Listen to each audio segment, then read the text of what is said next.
Learners on how to prepare a professional resume എന്ന ഈ ലെക്ചറിലേക്ക് സ്വാഗതം. ഈ ലെക്ചർ എടുക്കുന്നത് ഞാൻ Muhammad Siyad PS, college librarian, MES college Nedumkandam.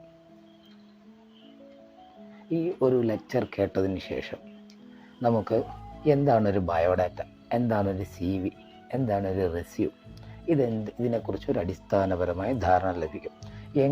എന്താണൊരു നല്ല റെസ്യൂമയുടെ ആവശ്യകത, ഒരു നല്ല റെസ്യൂമെ തയ്യാറാക്കുമ്പോൾ എന്തൊക്കെ കാര്യങ്ങൾ നമ്മൾ പ്രധാനമായും ശ്രദ്ധിക്കണം, ഒരു റെസ്യൂമയിൽ നിർബന്ധമായും ഉണ്ടായിരിക്കേണ്ട കാര്യങ്ങൾ എന്തൊക്കെ, നിർബന്ധമായും ഒഴിവാക്കിയിരിക്കേണ്ട കാര്യങ്ങൾ എന്തൊക്കെ, എങ്ങനെ ഒരു നല്ല റെസ്യൂമെ പ്രിപ്പയർ ചെയ്യാം, ഇത്രയും കാര്യങ്ങളാണ് ഈ ഒരു ലെക്ചർ കംപ്ലീറ്റ് ചെയ്യുന്നതിലൂടെ നമുക്ക് മനസ്സിലാവുന്നത്. ബയോഡാറ്റ, കരിക്കുലം വിത്ത് അഥവാ CV, റെസ്യൂമെ, സാധാരണ നമ്മൾ യൂഷ്വലി ഉപയോഗിക്കുന്ന 3 ടേംസാണിത്. നമ്മൾ ഇതിന് പ്രത്യേകിച്ച് അർത്ഥ വ്യത്യാസമൊന്നും കൽപ്പിക്കാറില്ല. സാധാരണ ആൾക്കാർ പറയുമ്പോഴത്തേക്കും നിൻ്റെ ഒരു ബയോഡാറ്റ അയക്കണം, നീ CV കൊടുത്തില്ലായിരുന്നു, നിൻ്റെ ഒരു റെസ്യൂമെ എനിക്ക് തരണം. അങ്ങനെ നമ്മൾ ഇത് 3 ഏകദേശം ഒരേ രീതിയിലാണ് നമ്മൾ പറയാറുള്ളത്.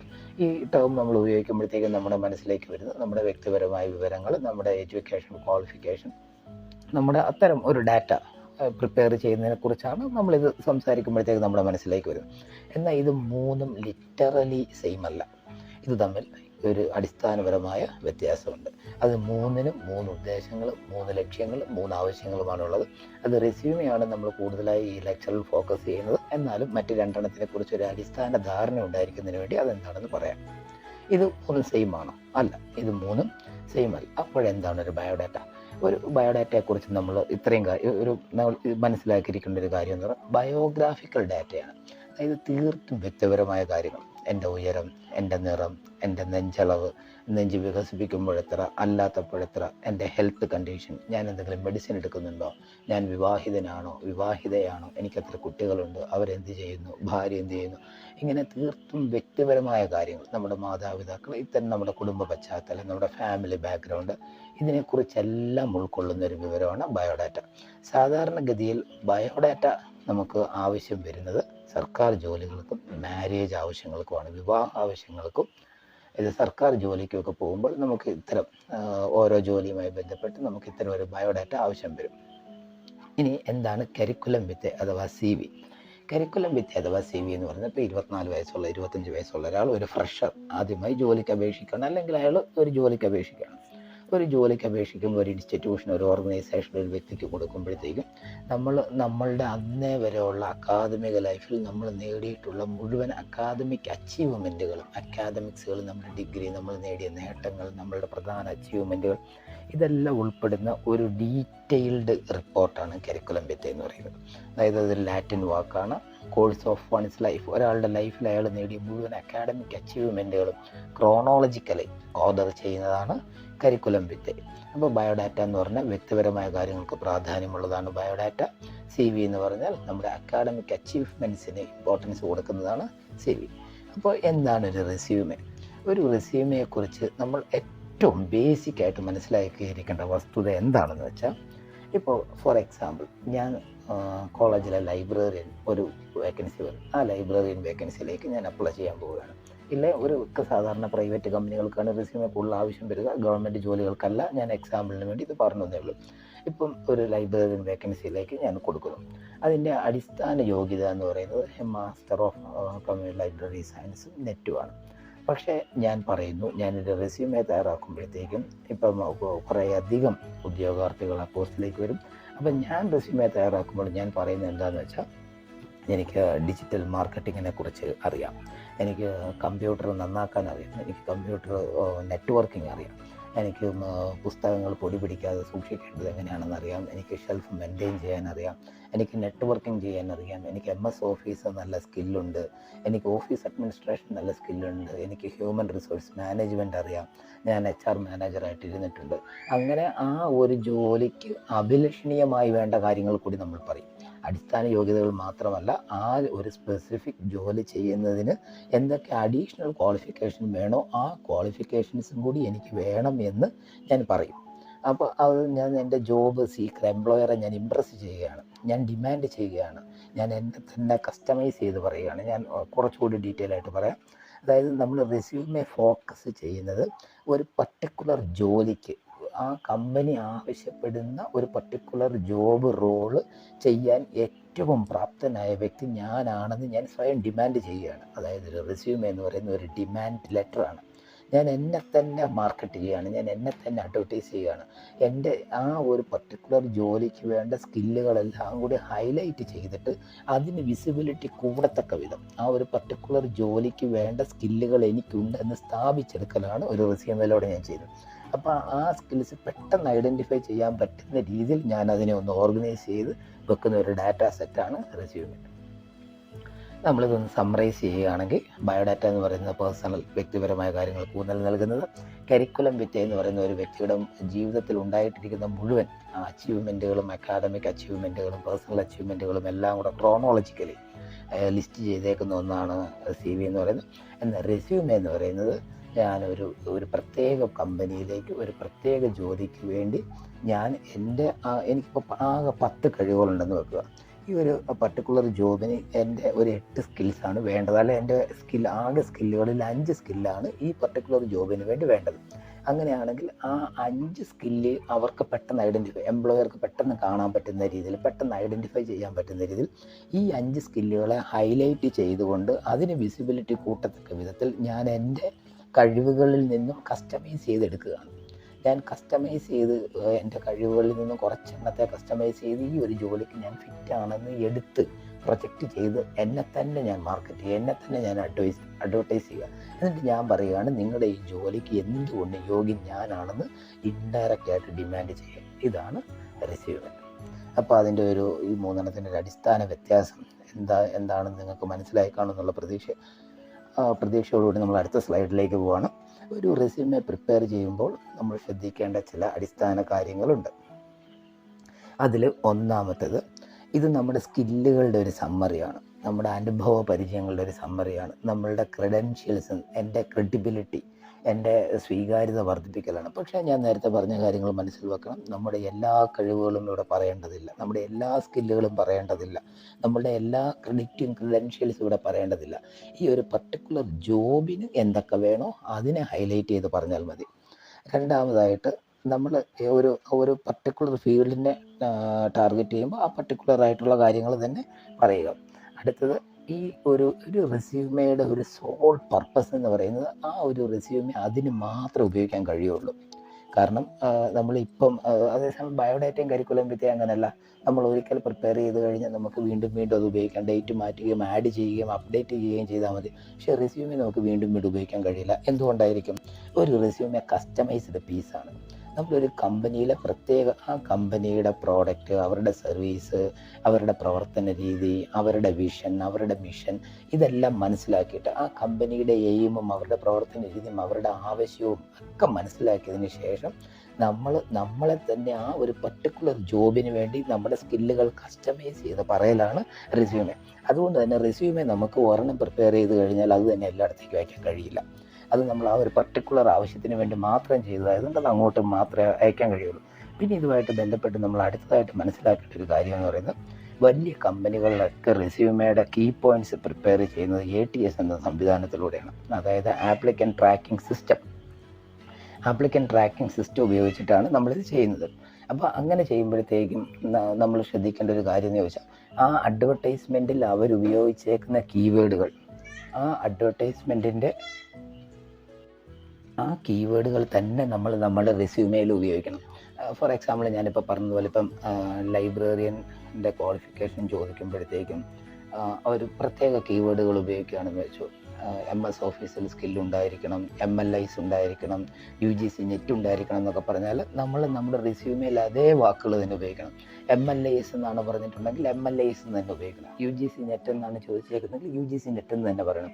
അതിന് പകരം university grants commission, national eligibility test എന്ന് നമ്മൾ ഉപയോഗിച്ചാൽ ഈ ATS സംവിധാനം അത് കണ്ടുപിടിക്കുകയില്ല.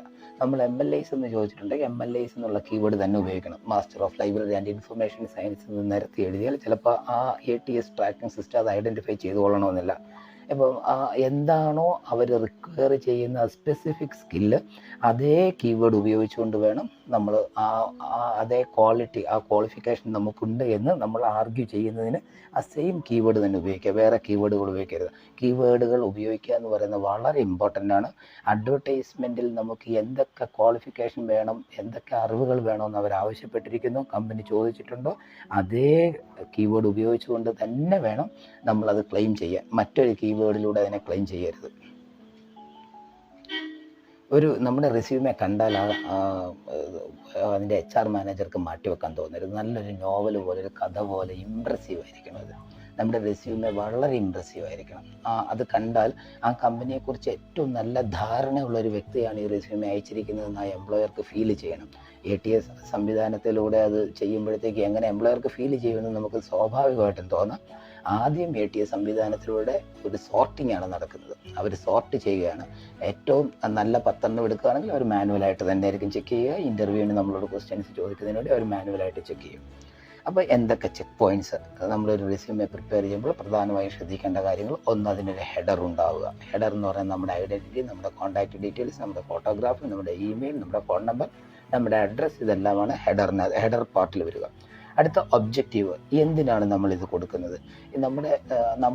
അവർ ചോദിച്ചിരിക്കുന്ന അവരുടെ ആവശ്യവും നമ്മൾ ഡിമാൻഡ് ചെയ്യുന്ന ആവശ്യവും കൂടെ ടാലി ആവണം. അവർ HR ഒരു മാർക്കറ്റിംഗ് മാനേജറെയാണ് ചോദിച്ചിരിക്കുന്നത്. നമ്മൾ സെയിൽസ് മാനേജറുടെ റെസ്യൂം അല്ലല്ലോ അയക്കുക. സെയിൽസ് മാനേജറുടെ വേണ്ട ക്വാളിഫിക്കേഷൻസ് നമ്മളോട് മീറ്റ് ചെയ്ത് കഴിഞ്ഞാൽ അത് ടാലി ആവുകയില്ലല്ലോ. ആ ഒബ്ജക്റ്റീവ്സ് അവിടെ ടാലി ആവുകയില്ല. അപ്പോൾ അതിൻ്റെ ഒബ്ജക്റ്റീവ്സ് സ്പെസിഫിക് ആയിരിക്കണം, പ്രിസൈസ് ആയിരിക്കണം, ക്ലാരിറ്റി ഉണ്ടാവണം. അടുത്ത് നമ്മുടെ എഡ്യൂക്കേഷണൽ ക്വാളിഫിക്കേഷൻ റിവേഴ്സ് ഓർഡറിലാണ് വെക്കുക. അത് താഴെ ഒന്നുകൂടി പറയുന്നുണ്ട്. നമ്മുടെ എഡ്യൂക്കേഷണൽ ക്വാളിഫിക്കേഷൻസ് വെക്കുക. നമ്മുടെ പ്രാക്ടിക്കൽ എക്സ്പീരിയൻസസിൻ്റെ ഒരു പാർട്ട് ഉണ്ടാവും. നമ്മുടെ സ്കില്ലുകൾ രേഖപ്പെടുത്തേണ്ട ഒരു പാർട്ട് ഉണ്ടാവണം. മറ്റ് ഡീറ്റെയിൽസ് ഉണ്ടെങ്കിൽ അത്ര റെലവൻ്റ് അല്ലാത്ത എന്നാൽ അതുമായിട്ട് ബന്ധപ്പെട്ട കാര്യങ്ങൾ രേഖപ്പെടുത്തേണ്ട ഒരു പാർട്ടുണ്ടാവും. ഇത്രയും പാർട്ടുകൾ അതിനുണ്ട് എന്ന് നമ്മൾ കൺഫേം ചെയ്യണം. ഹെഡർ പാർട്ട് ഉണ്ടാവണം, ഒബ്ജക്റ്റീവ് പാർട്ട് ഉണ്ടാവണം, എഡ്യൂക്കേഷൻ പറയണം, പ്രാക്ടിക്കൽ എക്സ്പീരിയൻസ് പറയണം, സ്കിൽസ് പറയണം, മറ്റു കാര്യങ്ങൾ. ഇനി ഒരു റെസ്യൂമെയിൽ നിർബന്ധമായും ഉണ്ടായിരിക്കേണ്ടത്, ഒന്ന് ഞാൻ നേരത്തെ പറഞ്ഞ കീവേഡ്സ് ഉണ്ടായിരിക്കണം. അടുത്തതായിട്ട് അഡ്വർടൈസ്മെൻറ്റിൽ എന്താണോ ചോദിച്ചിരിക്കുന്നത്, അഡ്വർടൈസ്മെൻറ്റിൽ ചോദിച്ചിരിക്കുന്ന കാര്യങ്ങളൊക്കെ അതിലുണ്ടാവണം. നമ്മൾ നമ്മളെ തന്നെ അഡ്വർടൈസ് ചെയ്യുകയാണ്, നമ്മൾ നമ്മളെ സ്വയം അഡ്വർടൈസ് ചെയ്യുകയാണ്, നമ്മൾ നമ്മളെ പ്രൊജക്റ്റ് ചെയ്യുകയാണ്. അത് കൃത്യമായിട്ട് അവിടെ ഉണ്ടാവണം. അതായത് ആ റെസ്യൂമെ നോക്കുന്ന ഒരാൾക്ക് അത് കൃത്യമായി ഫീൽ ചെയ്യണം. നമ്മൾ നല്ലൊരു പരസ്യം കണ്ടു കഴിഞ്ഞാൽ നമുക്ക് ആ പ്രോഡക്റ്റ് ആവശ്യമില്ലെങ്കിലും വാങ്ങാൻ തോന്നുമല്ലോ. ഒരു സാധനത്തിൻ്റെ പരസ്യം വളരെ നല്ല അഡ്വർടൈസ്മെൻ്റ് ആണെങ്കിൽ നമുക്ക് ആവശ്യമില്ലെങ്കിൽ പോലും നമുക്കൊരു പക്ഷേ പ്രോഡക്റ്റിനോട് ഒരു ഇമ്പ്രഷൻ ഉണ്ടാവും. അതുപോലെ നമ്മളെ തന്നെ അഡ്വർടൈസ് ചെയ്യുന്ന ഒരു മാസ്റ്റർ പീസ് ആയിരിക്കണം നമ്മുടെ റെസ്യൂമെ. പിന്നെ റെസ്യൂമെ തയ്യാറാക്കുമ്പോൾ ശ്രദ്ധിക്കേണ്ട രണ്ടാമത്തെ ഏറ്റവും പ്രധാനപ്പെട്ട കാര്യം, highest degree first, reverse chronological order ആയിരിക്കണം. അതായത് നമുക്ക് ഒരു വിഷയത്തിൽ പോസ്റ്റ് ഡോക്ക് ഉണ്ടെങ്കിൽ, PDF ഉണ്ടെങ്കിൽ അതാണ് ആദ്യം എഴുതേണ്ടത്. 2023 ഈ വിഷയത്തിൽ എനിക്ക് PDF ഉണ്ട്, 2023 എനിക്ക് ഇതിനകത്ത് പ്രാക്ടിക്കൽ എക്സ്പീരിയൻസ് ഉണ്ട്. അതായത് ഏറ്റവും ലേറ്റസ്റ്റ് അപ്ഡേഷൻ ആദ്യം കൊടുക്കണം. ഫസ്റ്റ് വിസിബിലിറ്റി അതിനായിരിക്കണം. അങ്ങനെ വരുമ്പോൾ എഡ്യൂക്കേഷൻ ക്വാളിഫിക്കേഷനിൽ ഏറ്റവും താഴെ ഏത് വരും? SSLC വരും. നമ്മുടെ എക്സ്പീരിയൻസിൽ ഏറ്റവും അവസാനം ഏത് വരും? ഏറ്റവും ആദ്യത്തെ എക്സ്പീരിയൻസ് ഏറ്റവും അവസാനം വരും. ആ രീതിയിൽ റിവേഴ്സായിട്ട് ഏറ്റവും പുതിയത് ഫസ്റ്റ്, ലേറ്റസ്റ്റ് ഫസ്റ്റ് വിസിബിലിറ്റി കിട്ടുന്ന രീതിയിലായിരിക്കണം റെസ്യൂമെയിൽ നമ്മുടെ എക്സ്പീരിയൻസും നമ്മുടെ എഡ്യൂക്കേഷൻ ക്വാളിഫിക്കേഷനും നമ്മുടെ സ്കില്ലുകളും ഒക്കെ പറയേണ്ടത് ലേറ്റസ്റ്റ് ഫസ്റ്റ് എന്നുള്ള ഓർഡറിലായിരിക്കണം. പിന്നെ നമ്മൾ ആ ജോലിക്ക് ഫിറ്റാണ്, നമ്മൾ എങ്ങനെ ആ ജോലിക്ക് നമ്മൾ ഫിറ്റാണെന്ന് നമ്മൾ കാണിക്കണം. Show why you are fit to the job, നമ്മളത് പറയണം. നിങ്ങളുടെ ഈ ജോലിക്ക് ഞാൻ എന്തുകൊണ്ടും ഡിസർവിങ് ആണ്, അർഹനാണെന്ന് നമ്മൾ സമർത്ഥിക്കണം. പിന്നെ ഇത് സ്പെസിഫിക് ആയിരിക്കണം, പ്രിസൈസ് ആയിരിക്കണം, ക്ലാരിറ്റി ഉണ്ടാവണം. ഒരു മാക്സിമം ഒരു 2 പേജിൽ കൂടുതലൊന്നും ലെങ്ത് ഉണ്ടാവരുത്. പരമാവധി കീവേഡുകൾ ഉൾപ്പെടുത്തുക. Possible keywords suitable to the notification. നമ്മൾ മുമ്പേ പറഞ്ഞ അതേ പോയിന്റ് തന്നെയാണ്.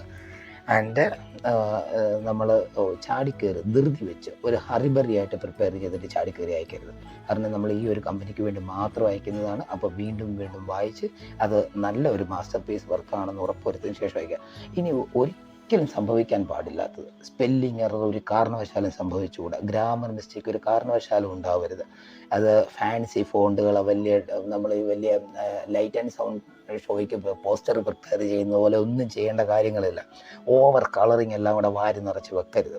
ഈ അലൈൻമെൻറ്റ് പൂറായിരിക്കരുത്. മാർജിനൊക്കെ കൃത്യമായിരിക്കണം. പേജിൻ്റെ മൂലയിലോട്ട് കയറ്റി എഴുതുക, സൈഡിലോട്ട് കയറ്റി എഴുതുക, ഒരുപാട് താത്തിടുക, വെറുതെ സ്പേസ് സൈഡിലിടുക, ലെഫ്റ്റ് മാർജിൻ കയറി പോവുക, ഒരു അലൈൻമെൻറ്റ് ഇല്ലാതിരിക്കുക, സെൻറ്റൻസ് അലൈൻമെൻറ്റ്സ് ഇതൊന്നും ഒരു നീറ്റ്നെസ് ഉണ്ടാവണം. കണ്ടാലൊരു മാസ്റ്റർ നല്ലൊരു വർക്കായിരിക്കണം അത്. ഇപ്പോൾ സ്റ്റഫിങ് ഉണ്ടാവരുത്. സ്റ്റഫിങ് എന്ന് പറഞ്ഞാൽ ഇറലവൻ്റ് ആയിട്ടുള്ള ഇൻഫർമേഷൻ എല്ലാം കൂടെ ഒരുപാട് വിവരങ്ങൾ വാരി നിറച്ച് വെക്കരുത്. പിന്നെ നമ്മൾ ബാക്ക്ഗ്രൗണ്ട് കളേഴ്സൊക്കെ കാണാൻ ഒരു ലൈറ്റ് ഷെയ്ഡ് കളറുകളെ കൊടുക്കുക. പരമാവധി വൈറ്റ് തന്നെ കൊടുക്കുക. പിന്നെ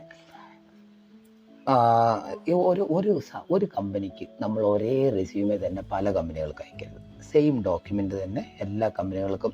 എല്ലാ കമ്പനികളുടെ HR മാനേജർ പോസ്റ്റ് ആയിരിക്കാം, എല്ലാ കമ്പനികളുടെയും സെയിൽസ് മാനേജർ പോസ്റ്റ് ആയിരിക്കാം. പക്ഷേ ഒരേ ഡോക്യുമെൻ്റ് തന്നെ എല്ലാ കമ്പനികൾക്കും അയക്കരുത്. കാരണം അവരുടെ പ്രവർത്തന മേഖല, അവരുടെ ഓപ്പറേഷൻ, അവരുടെ സർവീസ്, അവരുടെ പ്രോഡക്റ്റ് ഒക്കെ ഡിഫറെൻ്റ് ആണ്.